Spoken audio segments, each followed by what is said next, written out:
gloria, revelado en tu amor, cuán hermoso es su nombre. Hermanos, buenas noches.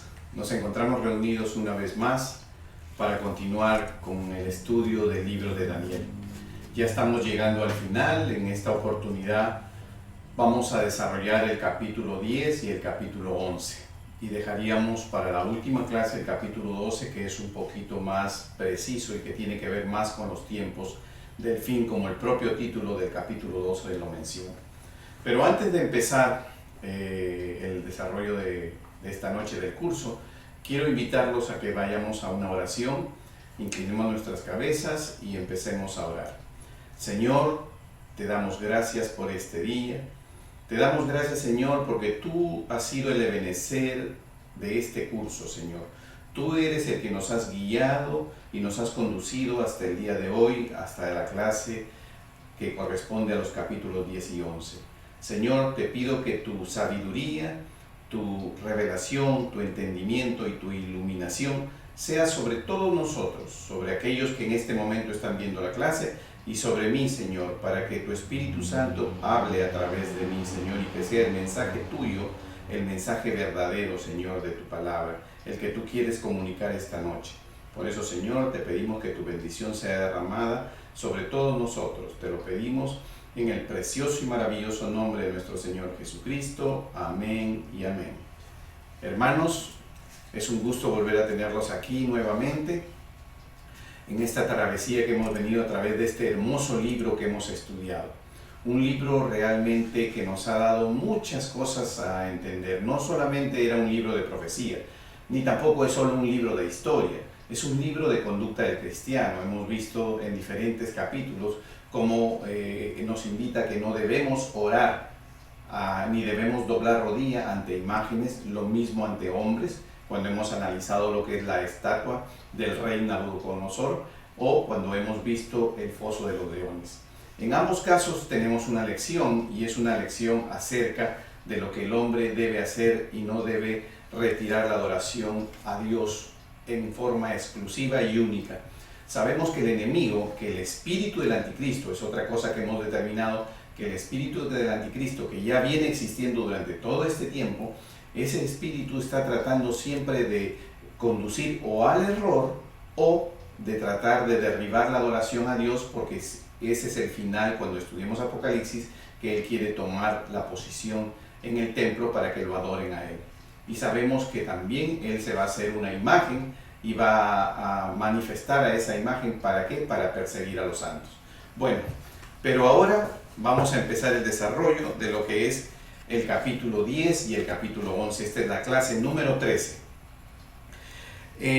Lo primero que quiero hacer es que miremos esta imagen, porque recuerdan que analizamos lo que era la batalla de Gog y Magog con respecto a lo que era Ezequiel capítulo 37. No estamos hablando del Gog y Magog que habla el Apocalipsis, porque ya lo determinamos que son dos cosas diferentes. Pero esta vez quiero que miren la figura no desde el punto de vista de lo que es Rusia e Israel, sino desde el punto de vista de lo que estamos hablando de los reinos del norte. Observen ustedes que se considera reino del norte a Siria, reino del norte a Irak, reino del norte a Irán y reino del norte a Turquía. En este mapa rápidamente nos está mostrando lo que está ubicado al norte. Sabemos que al norte de Israel también estuvo la tribu de Israel, lo que cuando se dividió el reino de Salomón en dos, esas 10 tribus se fueron al norte y formaron el pueblo de Israel con ese nombre. Y los que se fueron al sur fueron la tribu de Benjamín, la tribu de Judá y la tribu de Leví, y formaron el pueblo de Judá. Es de ahí de donde viene después la denominación de judíos. ¿Por qué? Porque venimos hablando de lo que es el pueblo de Judá, que al final termina siendo la proyección de lo que hoy conocemos como el pueblo de Israel.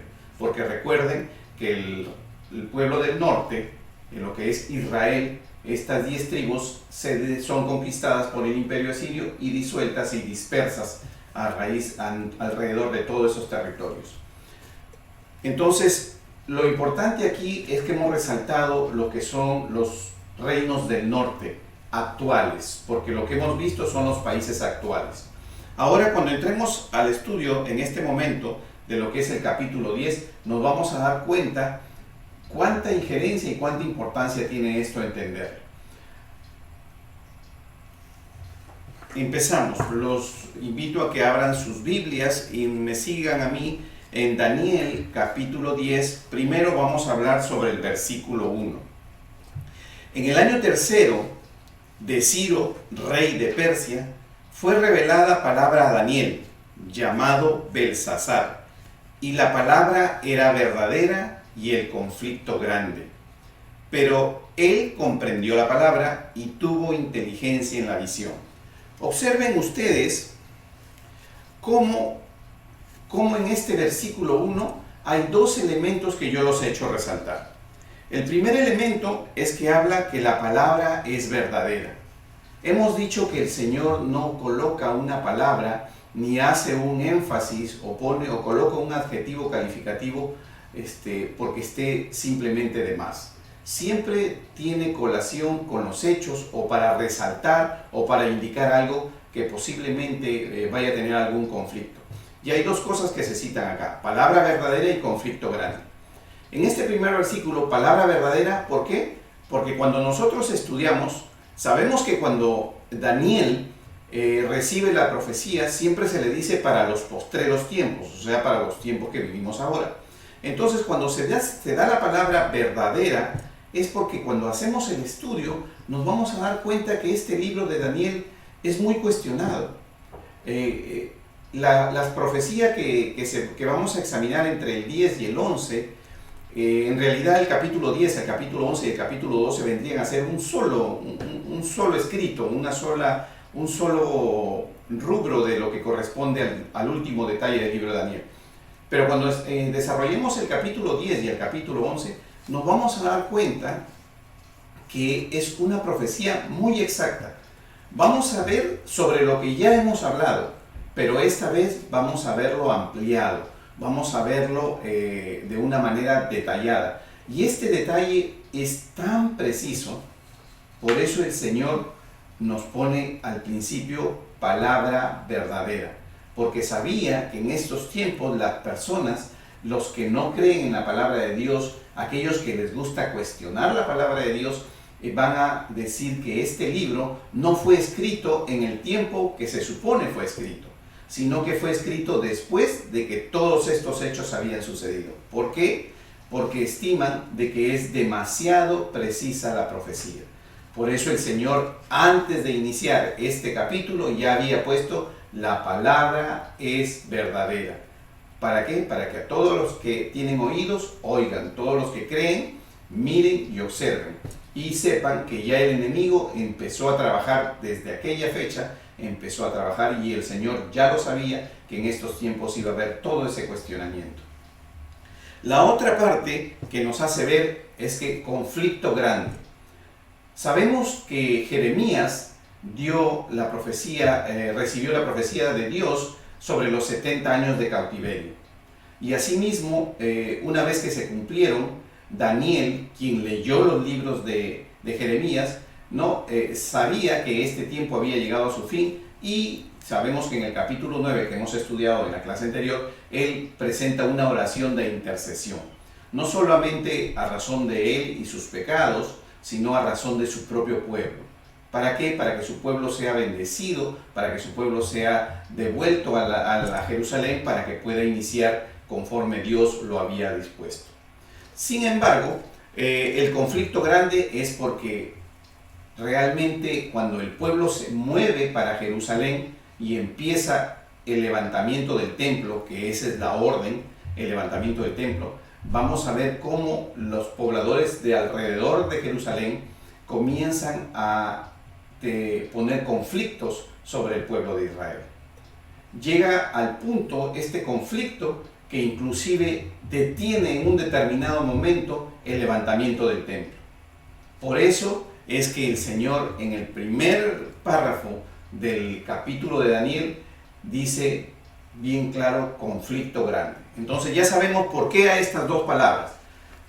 Palabra verdadera, conflicto grande, porque son dos cosas que de una u otra manera han interferido quisieron interferir, no interfirieron, trataron de interferir o tratan de interferir, porque lo de palabra verdadera aún el día de hoy lo cuestionan, tratan de interferir, ¿para qué? Para evitar la credibilidad de la palabra verdadera de Dios.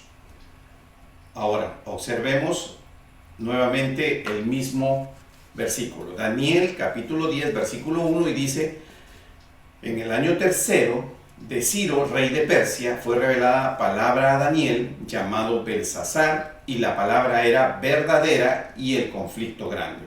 Pero él comprendió la palabra y tuvo inteligencia en la visión. Cuando hablamos de Ciro o Darío, estos reyes son títulos, en realidad, son títulos a los reyes. Los nombres no los tenemos exactamente aquí y básicamente no tienen mayor importancia, pero sabemos que es el rey. Ahora, Daniel capítulo 10, versículos 2 y 3. En aquellos días yo, Daniel, estuve afligido por espacio de 3 semanas. No comí manjar delicado, ni entró en mi boca carne, ni vino, ni me ungí con ungüento hasta que se cumplieron las 3 semanas. ¿Recuerdan ustedes que siempre, usualmente en las iglesias, cuando empezamos el año, o vamos a empezar un proyecto, o vamos a reiniciar algo que dejamos hace mucho tiempo, se convoca al denominado o conocido ayuno de Daniel, y decimos que es de 21 días. Nosotros vamos a explicar, yo voy a explicarles por qué estos dos versículos es de donde se desprende el conocido ayuno de Daniel. Y vamos a ver nosotros, vamos a entender nosotros de qué se trata y qué realmente es lo que hizo Daniel, porque eso es lo que nos ha dicho. En este momento les voy a mostrar, para ir explicándoles, para que ustedes entiendan. Dice el versículo 2: en aquellos días yo, Daniel, estuve afligido por espacio de 3 semanas. Lo que Daniel estuvo es conmovido en su espíritu, conmovido personalmente, por eso es que se sentía afligido. Sabemos que afligido es un poco triste, un poco decaído, y esto es lo que él sentía, y estuvo así por espacio de 3 semanas. Y dice: no comí manjar delicado. Entonces, si nosotros queremos usar el ayuno de Daniel para aplicarlo a nuestra iglesia, y voy a tomar este momento para explicarlo y poder todos conozcan cómo lo podríamos desarrollar en nuestra iglesia, vamos a ver nosotros de que realmente dice: no comí manjar delicado. ¿A qué le llamamos manjar delicado? ¿Y por qué hace él esta anotación con este adjetivo calificativo de delicado? ¿Por qué? Porque habla de un manjar primero. O sea, ¿qué quiere decirnos? Quiere decirnos que no se trata de la comida regular. No está hablando de que él deja de comer la comida regular, sino está hablando de comer postres, de comer comidas exquisitas o preparadas especialmente, así como cuando nosotros tenemos fiesta, cuando nosotros celebramos un cumpleaños, cuando nosotros tenemos actividades en la iglesia, cuando nosotros nos reunimos con ocasión de repente del Día del Padre, el Día de la Madre, o quién sabe, ocasiones familiares especiales. En esos momentos, usualmente las familias, las personas, preparan alimentos especiales, preparan comidas no que corresponden al alimento diario. Entonces, preparamos algo más, algo superior, mejor carne, mejor ingresos, mejor postre, todas esas cosas. Y a eso se refiere, que él dice bien claro, dice: no comí manjar delicado. Entonces estamos hablando que si vamos a proceder con el ayuno de Daniel, debemos retirar esas comidas especiales y esos dulces y postres especiales que comemos usualmente en estos tiempos. Seguimos. Después dice: ni entró en mi boca carne. ¿Esto qué nos lleva a decir? No especifica qué tipo. Entonces podemos suponer, como carne es un término genérico, podemos suponer que él no comió ni pescado, ni aves, ni ovinos. O sea, no comió carne de res, no comió carne de aves, no comió pescado. O sea, no comió ningún tipo de carne. Esto también nos guía a nosotros para que si queremos nosotros diseñar un menú para nuestra iglesia cuando empezamos, o para nuestro grupo de oración, o para nuestra casa de discipulado, para los que estamos adheridos a lo que es el Evangelio y queremos hacer o someter un ayuno de Daniel, el que nosotros le llamamos ayuno de Daniel, podemos tomar en cuenta esto para nosotros saber qué podemos hacer estos 21 días, qué alimentos podemos tomar. Entonces sabemos que cuando automáticamente nos está diciendo que no entra carne en su boca, entonces retiramos de nuestro menú primero las comidas especiales, o sea, no vamos a preparar ningún potaje especial, no vamos a incluir carnes en nuestro menú, y dice ni vino. Sabemos que en la época en que el pueblo judío se desarrolla, ellos consumían vino con sus alimentos. Esa es una costumbre de ese entonces. Entonces ahí también Daniel nos muestra de que tampoco consumirá vino. Y aquí viene algo que quiero explicar y dice, ni me ungí con ungüento. ¿Esto qué quiere decir? Ungüento o aceites que se utilizaban ¿para qué? Se utilizaban para mejorar el aspecto del cabello, cejas, labios y la barba. No significa que el día que yo hago el ayuno de Daniel voy a venir sin lavarme, sin asearme y me voy a presentar al grupo, al lugar, a la iglesia o donde hemos concurrido por alguna ocasión en una forma no saludable, no higiénica. Eso no quiere decir. Lo que quiere decir es que él no se da un tratamiento especial. Si por alguna razón nos echamos colonia o usamos algún gel para nuestro cabello, ese es el tiempo en que no lo vamos a usar. Pero no significa falta de aseo, significa que nos vamos a asear, vamos a tomar la higiene personal y así es como vamos a tratar de pasar los 21 días. Eso es lo que hizo Daniel, eso es lo que está proponiendo en este ayuno de Daniel, como Daniel sigue. Y seguimos. Dice, no perfumar sus ropas, lo acabo de decir, no usar perfumes durante ese tiempo, y eso no tiene nada que ver con que no nos cambiemos de ropa y usemos 21 días la misma ropa. No estamos sujetos a usar 21 días la misma ropa. Muy por el contrario, si no vamos a usar perfumes, si no vamos a darnos tratamientos especiales, con mayor razón debemos preocuparnos en que la ropa debe ser cambiada diariamente, según las actividades de cada persona, porque si yo trabajo y tengo problemas con lo que es el sudor y todo eso, más aún será necesario dos veces al día. Pero la idea no es tener una mala presentación ni una mala higiene, muy por el contrario. Perfumar ambientes, ¿qué significa? Que si yo estos 21 días los estoy llevando en mi casa, puedo yo extenderlo, si es posible, extenderlo y no usar los perfumadores de ambiente como tenemos. Usamos velas, usamos ciertos olores, podemos retirarlos si deseamos, porque nos está hablando de no perfumar el ambiente. Obviamente que estamos hablando del ambiente personal de Daniel.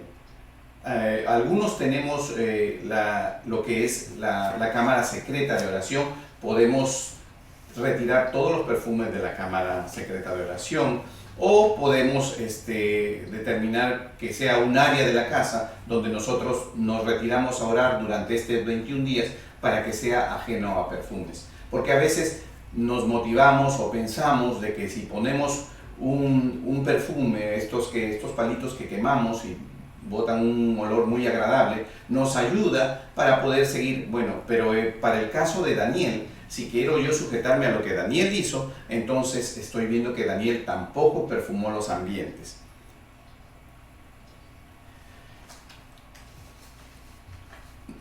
También se usan los ungüentos para tratamiento de la piel en todo el cuerpo. luego del baño. Ya lo hemos hablado, no estamos sujetos a usar durante este tiempo ningún tipo de crema que vaya sobre nuestros cuerpos o colonias o líquidos, solamente higiene personal, con ocasión de la celebración de las fiestas también. O sea, Daniel hace estos 21 días y sabemos que ungüentos se usan en las fiestas. Cuando se celebran las fiestas judías, ellos se perfuman sus ropas, pero en este momento Daniel, cuando inicia este ayuno de 21 días, no está celebrando ninguna fiesta judía. En otras palabras, cuando Daniel dice no me ungí con un ungüento, estamos hablando de lo que corresponde a la parte personal. A la parte personal de él, porque está hablando sobre él. No me ungí con ungüento. Quiere decir que debemos mantener una higiene personal, pero tratemos de retirar todo tipo de cremas, colonias durante este tiempo. Tal vez sea un poco difícil para las damas en este caso, porque las damas acostumbran a usar sus cremas, sus colonias, pero de todas maneras esto es lo que estoy tratando en este momento, es de enseñar lo que Daniel hizo en ese entonces. Entonces, cuando hablamos del ayuno de Daniel, no solamente estamos hablando de un recorte en cuanto al uso de carnes, un recorte en cuanto a comer cosas exquisitas. ¿Y por qué digo esto? Porque aun cuando usamos vegetales, podríamos usar vegetales y podríamos preparar cosas exquisitas con los vegetales. Podríamos preparar ensaladas muy agradables con frutas y todo eso, y sería muy agradable. Pues no es esa la intención.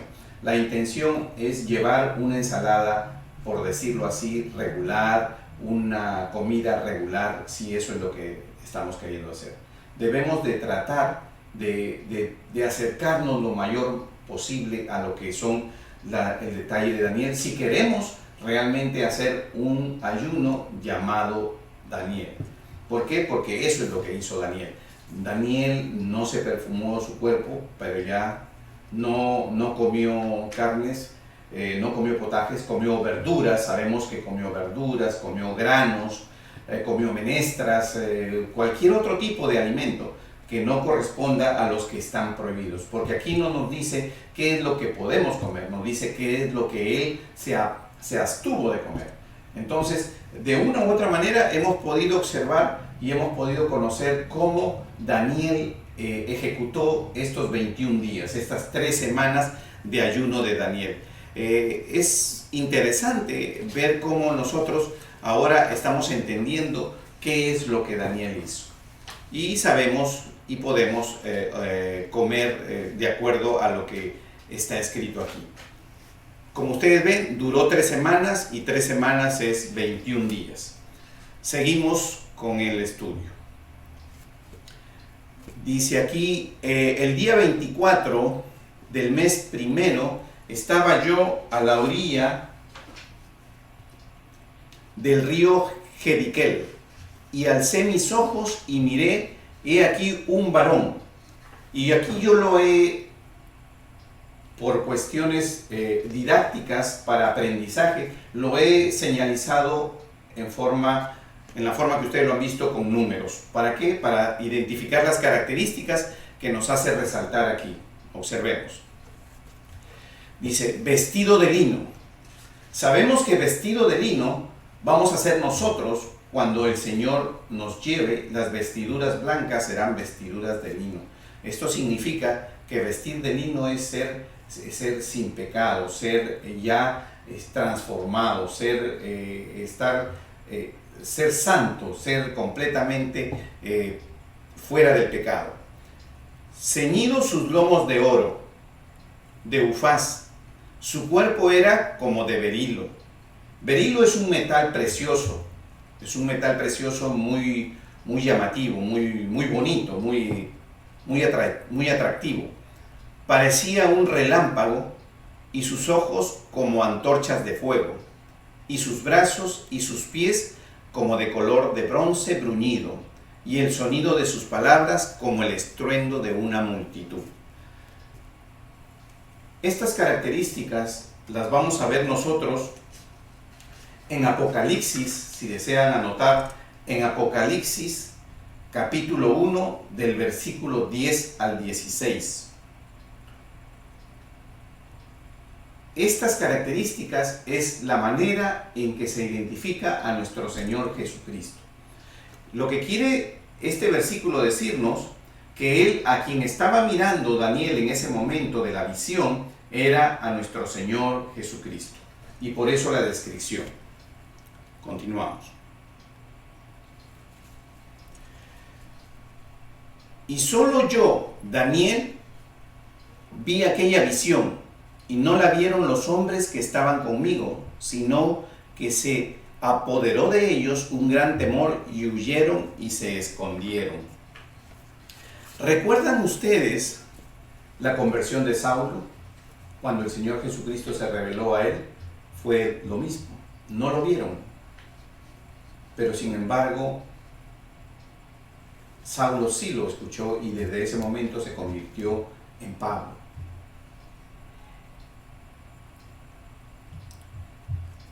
Seguimos. Quedé pues yo solo y vi esta gran visión, y no quedó fuerza en mí, antes mi fuerza se cambió en desfallecimiento, y no tuve vigor alguno. Pero oí el sonido de sus palabras, y al oír el sonido de sus palabras, caí sobre mi rostro en un profundo sueño con mi rostro en tierra. ¿Qué le pasó a Pablo cuando tuvo la presencia de nuestro Señor Jesucristo? Se le reveló a él en el camino a Damasco. Cae al suelo también. Se dan cuenta que los efectos, esto nos lleva a confirmar que realmente él estaba hablando de nuestro Señor Jesucristo, que al estar frente a él cayó rendido porque se le acabaron las fuerzas.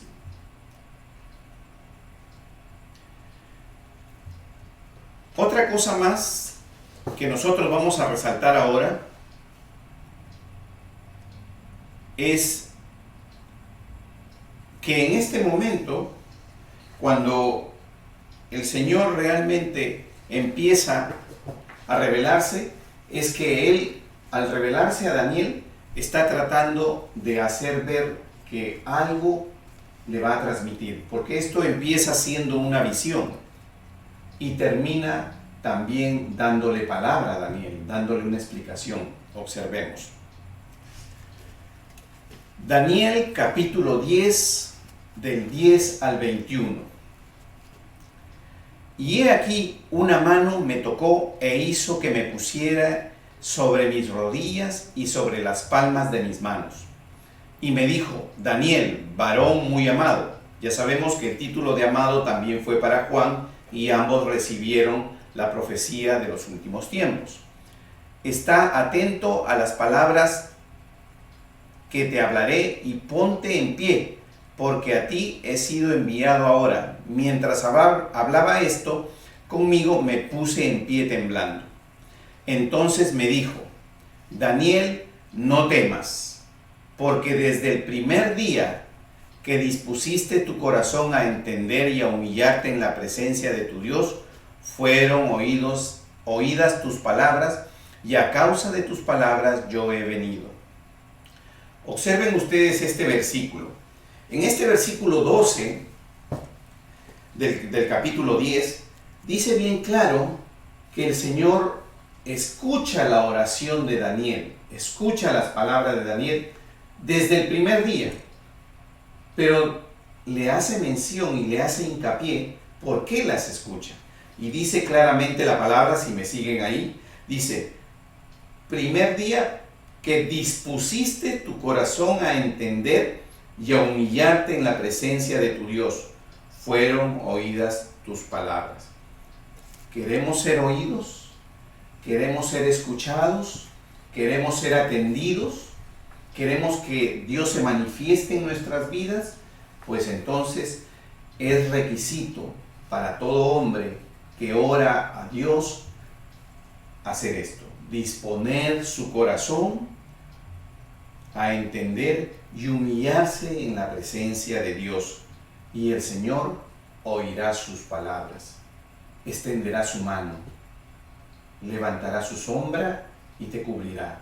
esta es la manera en que nosotros nos presentamos al Señor es muy importante, porque con esto sabemos que la palabra de Dios dice que Él ya conoce todo lo que nosotros queremos, todo lo que nosotros necesitamos y todo lo que nosotros le vamos a decir y le vamos a pedir.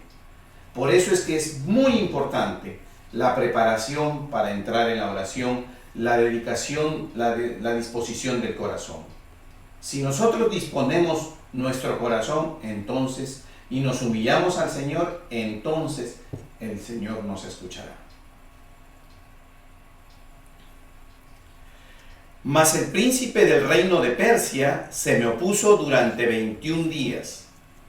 Pero he aquí, Miguel, uno de los principales príncipes, vino para ayudarme y quedé allí con los reyes de Persia.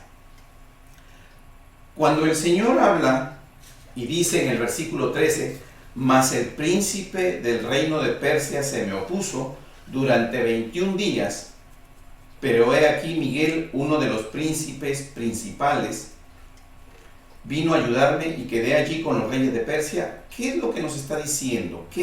Sabemos que cuando él habla del príncipe de Persia, está hablando del lado del enemigo, está hablando de los principados del diablo, de Satanás, de esos principados está hablando. Cuando habla del príncipe de Persia, está hablando de que en ese momento, en lo que es el terreno del reinado de Persia, hay un principado que lo identifica como el principado de Persia, que corresponde a Satanás, al enemigo. ¿Y por qué dice él que se le está oponiendo? Entonces, ahí yo los invito a que leamos nuevamente el versículo 1. Y en el versículo 1, bien claro nos dice que hubo un conflicto grande. ¿Qué quiere decir? Que cuando habla del conflicto grande, hablaba y explicaba yo que tenía que ver con los pobladores alrededor de lo que es Jerusalén, que se oponían al levantamiento del templo. Y enviaron cartas al rey para que el rey desistiera de darle su autorización y su concesión de que ellos pudieran proseguir con el templo. Esa es la batalla aquí, terrenal. Y la batalla espiritual del principado de Persia está sobre ¿quién? Sobre todas esas personas que viven alrededor de lo que es Jerusalén y que envían cartas al rey Ciro. Y sobre el rey Ciro también. El enemigo trabajaba ¿para qué? Para evitar el levantamiento del templo, para evitar lo que hemos venido observando durante todo el capítulo, para evitar la adoración, entregar la honra y la gloria a nuestro Señor, Dios de Israel, el Dios Santísimo en el quien que nosotros creemos. Para eso se movió el reinado de Persia, reinado del principado de Satanás, sobre estas personas, motivándolas a que creen conflicto para detener la construcción y el levantamiento del templo. Y sabemos y conocemos que aún el templo se detiene, la construcción por breve. Pero como el Señor ya ganó la batalla, el Señor ya hizo todo y ya juzgó al enemigo, sabemos que nuevamente después se reinicia y la bendición viene sobre el pueblo de Israel. Pero ese es el conflicto grande, el conflicto que Satanás se preocupa en que la profecía que el Señor había dado de los 70 años y después para el levantamiento del templo no se cumpla. Por eso en el versículo 1 empieza diciendo conflicto grande. Ya sabemos entonces por qué es eso. Y seguimos.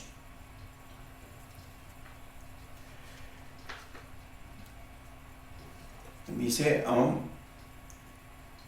en el 14 dice, he venido para hacerte saber lo que ha de venir a tu pueblo en los postreros días, porque la visión es para esos días. Ya sabemos que está hablando de lo que es el tiempo de hoy, los últimos días.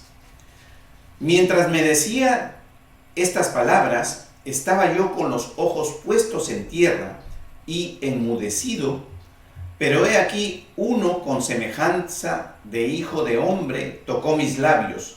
Entonces abrí mi boca y hablé, y dije al que estaba delante de mí, Señor mío, con la visión me han sobrevenido dolores y no me queda fuerza. ¿Cómo pues podrá el siervo de mi señor hablar con mi señor, porque al instante me faltó la fuerza y no me quedó aliento. Y aquel que tenía semejanza de hombre me tocó otra vez y me fortaleció. Y me dijo: muy amado, no temas, la paz sea contigo. Esfuérzate y aliéntate. Y mientras él me hablaba, recobré las fuerzas y dije: hablé, mi Señor, porque me has fortalecido. ¿Se dan cuenta ustedes que en el versículo 18, ¿no? En el versículo 18 tenía semejanza de un hombre. Sabemos que conocemos también a nuestro Señor Jesucristo como el Hijo del Hombre. Así lo identifica también la palabra de Dios. Y sabemos que Él siempre, a través de Él, somos fortalecidos. Que nosotros por sí mismos no podemos hacer nada. Necesitamos de Él para ser fortalecidos y poder llegar a cumplir nuestro objetivo. Versículo 20. Él me dijo: ¿sabes que por qué he venido a ti? Pues ahora tengo que volver a pelear contra el príncipe de Persia, y al terminar con él, el príncipe de Grecia vendrá. ¿Qué le está diciendo en ese momento cuando le hace mención de que va a volver a pelear con el príncipe de Persia? Eso quiere decir: voy a volver para poder continuar apoyando a lo que son el pueblo de Israel, para que el príncipe de Persia no interrumpa el levantamiento del templo. Y le dice: y cuando termine con él, voy a tener que pelear con el principado de Grecia. Principado de Grecia es lo mismo que el principado de Persia, principado del enemigo, principado de Satanás. ¿Por qué menciona al principado de Grecia? Porque sabemos que el siguiente reino, cuando hemos examinado desde que empezamos el sueño del rey de Babilonia, el rey Nabucodonosor, sabemos que el tercer reino que sigue después de Persia es el reinado de Grecia.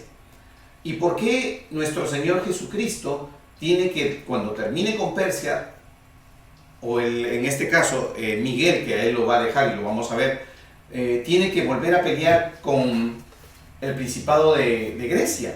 ¿Por qué? Porque sabemos que si Grecia ingresa, no debe destruir el pueblo, ni debe destruir el templo, ni debe tomar a sus pobladores, porque está levantándose nuevamente el pueblo de Judá. Entonces, la única manera en que el pueblo de Judá no sea intervenido, no sea destruido nuevamente por la nueva conquista de Grecia, era solo con intervención de nuestro Señor Jesucristo. Porque sabemos que el principado del enemigo, que lo identificamos como Grecia, va a actuar con lo que sabemos que es Carlomagno. Va a querer que Carlomagno destruya el templo, destruya lo que es el pueblo de Israel, lo que es la proyección de Judá. Entonces, ¿para qué? Y sabemos, y lo he dicho en las anteriores clases, sabemos que el Señor se le revela a Carlomagno. Se le revela, ¿para qué? Para que él vea que esa escena es del Señor. Cuando el pueblo de Israel sabe que Carlomagno está viniendo para Israel, el sumo sacerdote y todas sus autoridades salen y lo reciben a él. ¿Y él qué hace? Dice la historia, se baja y se inclina, no ante el sumo sacerdote, sino se inclina reconociendo al Dios Todopoderoso, porque ya la visión, la escena que él estaba viviendo en ese momento, ya el Señor se la había dispuesto, se la había adelantado. Y esa es la manera en que el Señor estaba peleando con el principado de Grecia, que era el principado del enemigo. Es así como entendemos por qué el Señor tiene que decirle a Daniel: estoy peleando con el principado de Persia y estoy peleando con el principado de Grecia. Observen ustedes. Él me dijo: ¿sabes por qué he venido a ti? Pues ahora tengo que volver para pelear con el príncipe de Persia. El Señor siempre está con nosotros. Él está siempre abriendo el camino. Él siempre está luchando por nosotros para que nosotros cumplamos con el objetivo, cumplamos con el plan, cumplamos con la misión, cumplamos con las cosas que Dios ha puesto para nosotros. Por eso el Señor nos nos hace a través de esto. Y lo mismo lo vamos a ver aquí cuando dice, y con el príncipe de Grecia vendrá también. Ya lo hemos explicado. Pero yo te declararé lo que está escrito en el libro de la verdad, y ninguno me ayuda contra ellos, sino Miguel, vuestro príncipe. Y aquí le hace conocer que el arcángel Miguel es el príncipe que está sobre el pueblo de Israel, para cuidarlo y ayudarlo en todo momento. Continuamos. Daniel capítulo 11. Ahí se ha terminado ya el capítulo 10 y ahora vamos a entrar al capítulo 11. En el capítulo 11 nosotros vamos a ver todo lo que corresponde ya al imperio de Grecia. Cuando comienza el imperio de Grecia. Sabemos que el imperio de Grecia tiene que ver con Alejandro Magno, con Alejandro Magno, y después de esto viene el quebrantamiento, viene la muerte de Alejandro Magno, y después de esto viene la división del reino en sus 4 generales. Cuando el reino es dividido en sus 4 generales, de los 4, 2 de ellos van a tomar poder, van a tomar grandes territorios y son los que van a tener vigencia en la historia que vamos a ir viendo. Todo lo que hemos visto hasta ahora ya ha sucedido, es histórico. De todas maneras, estoy haciendo ver para que ustedes vayan conociendo cómo el Señor se ha manifestado y cómo en este momento las cosas que hemos tenido como nuevas es que lo presenta a Miguel, al arcángel Miguel, como el príncipe del pueblo de Israel. Se lo hace conocer a Daniel. Seguimos. Dice capítulo 11. Vamos a hablar aproximadamente aquí, en todo este detalle de este capítulo, de unos 375 años, que es lo que sucede en todos estos reinados y todos estos conflictos que vamos a ver. Dice, y yo mismo, en el año primero de Darío, el Medo, estuve para animarlo y fortalecerlo. Los reyes del norte y los reyes del sur. Ese es el título. Los reyes del norte y los reyes del sur. Quiero que entendamos y quiero que no nos confundamos, porque esto es algo muy importante. Los títulos de la palabra de Dios, los títulos que han sido consignados aquí, han sido puestos de manera o para uso didáctico y comprensión de la lectura. No son parte de la palabra de Dios.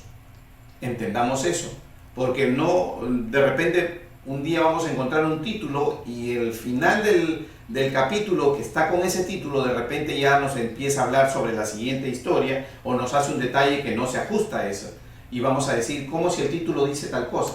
Nunca pongamos de referencia títulos, porque los títulos son adiciones didácticas para la comprensión de la lectura, no son parte de la palabra de Dios. No se escribió la palabra de Dios con títulos y versículos. Sabemos que eso fue algo que el Señor propició para la mejor comprensión de todas las personas de lo que es la palabra de Dios.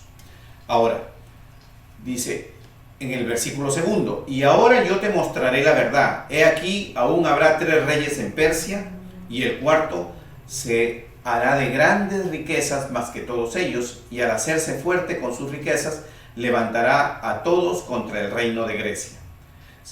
Sabemos que después de Persia, de todas maneras Grecia, Alejandro Magno termina conquistando a lo que es Persia. Se levantará luego un rey valiente, Alejandro Magno, el cual dominará con gran poder y hará su voluntad. Pero cuando se haya levantado su reino será quebrantado. Sabemos que murió muy joven, como aproximadamente entre 30 y 33 años de edad, y repartido hacia los 4 vientos, que significa los 4 puntos cardinales, son donde se van a dividir el reino y se divide entre sus 4 generales que caminaban con él. No a sus descendientes, sabemos que no hubo descendientes, ni según el dominio con el que él dominó. No tendrán la misma fuerza ni tendrán el mismo alcance, porque su reino será arrancado y será para otros fuera de ellos. Y se hará fuerte el rey del sur. ¿Recuerdan cuando les mostré la imagen de Go y Magog?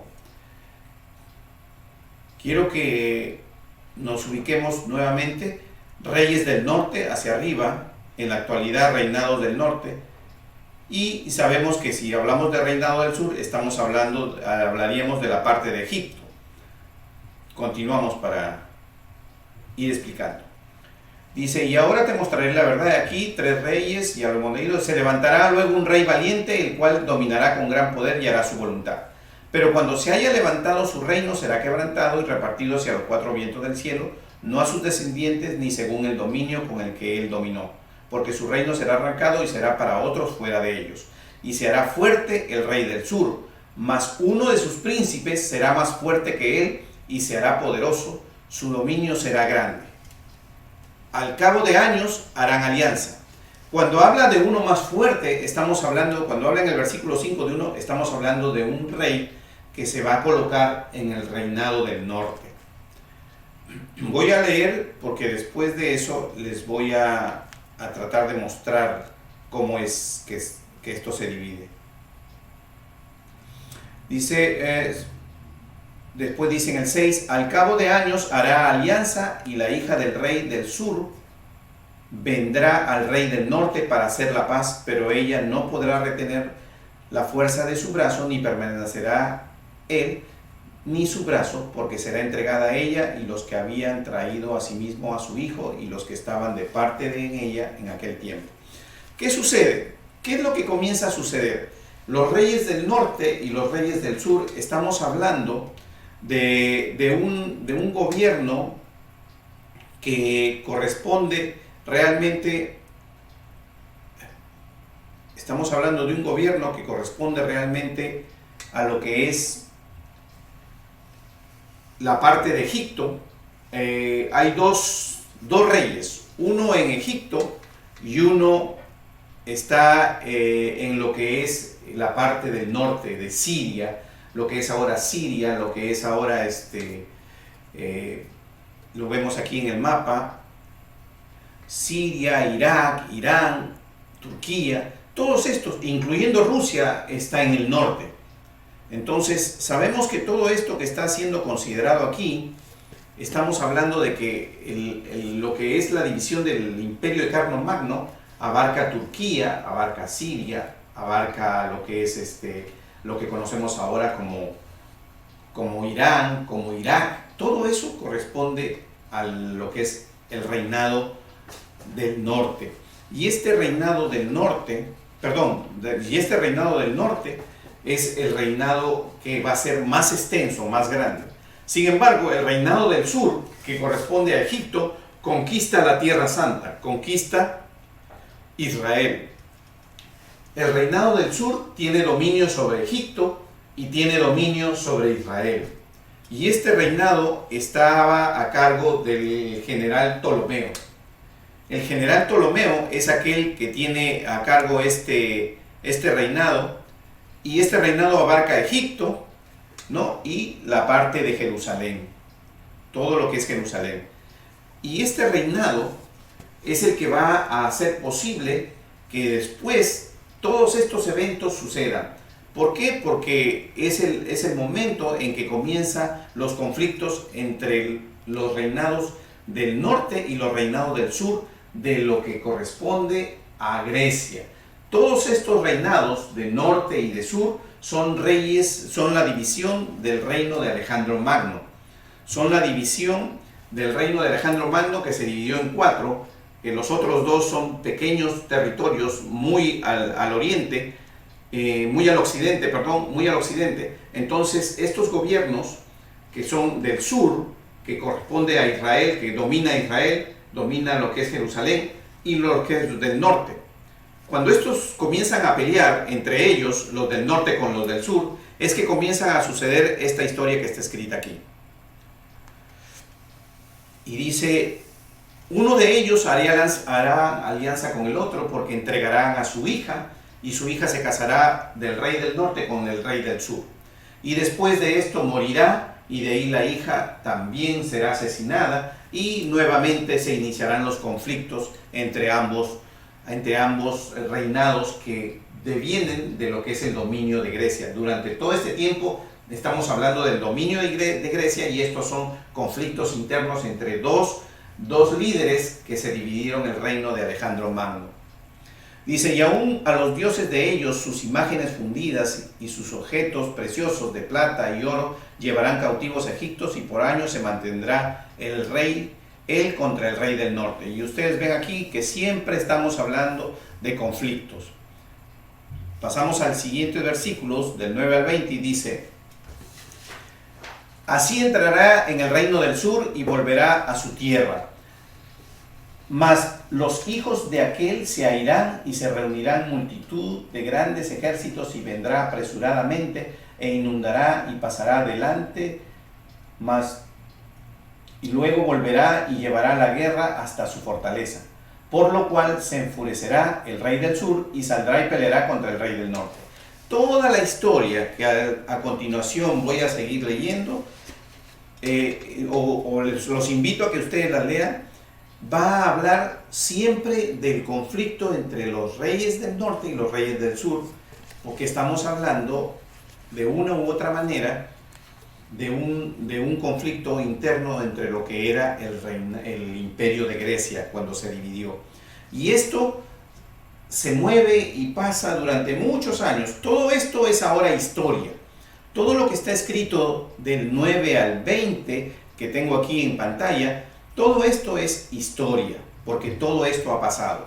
Esta es la razón por la cual el Señor escribe en el versículo 1, palabra verdadera, porque está tan detallado esta historia y está tan precisa que muchos hoy estiman de que esto fue escrito después, porque hay demasiada precisión. Pero sin embargo sabemos que el Señor da la precisión cuando es necesario. El Señor nos ha hecho conocer esto para afianzar nuestra credibilidad a nosotros, los que creemos en su palabra. Nos ha dado este detalle para demostrarnos que Él sigue a través de la historia. Nos ha dado a nosotros con esto la capacidad de poder nosotros conocer quién es el que maneja este mundo, quién es el que dirige la historia de nosotros, quién es el que pelea por nosotros, quién es el que nos extiende nuestro camino y abre nuestras puertas, nuestro Dios todopoderoso, el Dios de Israel. Y así sucede durante todos estos versículos que hemos pasado, y ahora los invito a que vayan al versículo 21. No quise detenerme mayor tiempo en esto porque básicamente estamos hablando de historia. Y todo eso se ha cumplido. Si ustedes lo investigan, ustedes se van a dar cuenta de eso. Y si ustedes investigan, también se van a dar cuenta de que hay mucha crítica al respecto. Por eso el Señor en el versículo 1 puso palabra verdadera. En el versículo 11 ya estamos hablando de una que sucederá, de uno de los últimos hombres que ya ejerce el reinado en lo que es el pueblo de Judá, y se llama Antíoco Epífanes. Antíoco Epífanes es el último rey que ingresa en dominio de lo que es Jerusalén. Antíoco Epífanes es conocido como el hombre que lleva el espíritu del anticristo. Es aquel que ejerce sobre el templo de una abominación, sobre el templo de Jerusalén. Pone una estatua de Zeus dentro del templo de Jerusalén. ¿Para qué? Para realmente, como él era, Epífanes significa hombre malvado, ¿no? Era un hombre extremadamente malo y perseguía a lo que es el pueblo de Israel, y trató en todo momento de derribar la adoración, de destruir el templo, de quitar esa adoración a nuestro Dios. ¿Para qué? Para que la reconozcan hacia sus dioses. Este señor, este Antíoco Epífanes, que es el último rey denominado del imperio de Grecia, fue combatido en aquel entonces por los judíos que conocemos como los macabeos. Los macabeos son el pueblo judío de ese entonces que se formó en grupos y hizo una batalla, hizo un combate, hizo una pelea constante para evitar que este señor termine por quitar o derribar el templo, o quitar la costumbre de seguir adorando al Dios todopoderoso, al Dios de Israel. Sin embargo, sabemos que al final este rey es destituido, este rey es vencido. ¿Por qué? Porque el cuarto imperio, el imperio romano, ingresa en lo que es este escenario y conquista y toma el dominio de lo que es Jerusalén. Y nosotros ya conocemos lo que es el imperio romano, porque ya estamos hablando, cuando ingresa el imperio romano, de ahí viene y empieza la historia ya, que muy pronto después de que ingrese el dominio, años después, ya viene la presencia de nuestro Señor Jesucristo como Emmanuel, Dios hecho hombre. Y acá ustedes verán, por ejemplo, en el versículo 41, que dice: entrará la tierra gloriosa y muchas provincias caerán, mas estas escaparán de su mano: Edom, Moab y la mayoría de los hijos de Amón. Extenderá su mano contra las tierras y no escapará el país de Egipto. Se apoderará de tesoros, oro, plata, todas las cosas de Egipto, Libia, de Etiopía le seguirán. Pero noticias del oriente, del norte atemorizarán y saldrán con gran ira para destruir y matar a muchos. Y plantará tiendas de su palacio entre mares y el monte glorioso y santo. Mas llegará su fin y no tendrá quien le ayude. Nosotros sabemos que su fin llegó porque la conquista del imperio romano se sucede en forma definitiva. La conquista del imperio romano es algo que ingresa y toma posesión de todo lo que es el área de lo que estamos estudiando, que es el pueblo de Israel, que es el pueblo que realmente marca nuestro reloj para los últimos tiempos. Esto es el capítulo 10 y el capítulo 11. No hice mayor detalle ni profundicé, porque ya hemos estudiado y ya sabemos que el imperio de Grecia es el tercer imperio y toma dominio y se queda hasta que ingresa aproximadamente 300 años, que se queda hasta que ingresa el imperio romano, que lo conquista al último rey, que se le reconoce en la historia como que es uno de los que lleva en sí mismo el espíritu del anticristo. Yo los invito ahora a ustedes a que la próxima semana me acompañen martes a las 8:30 de la noche para que nosotros podamos darle fin a este capítulo y así habremos culminado los 12 capítulos del libro de Daniel. La próxima clase haremos el último capítulo, el capítulo 12.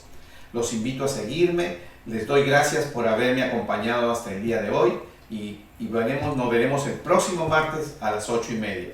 Dios los bendiga. En ti confiar.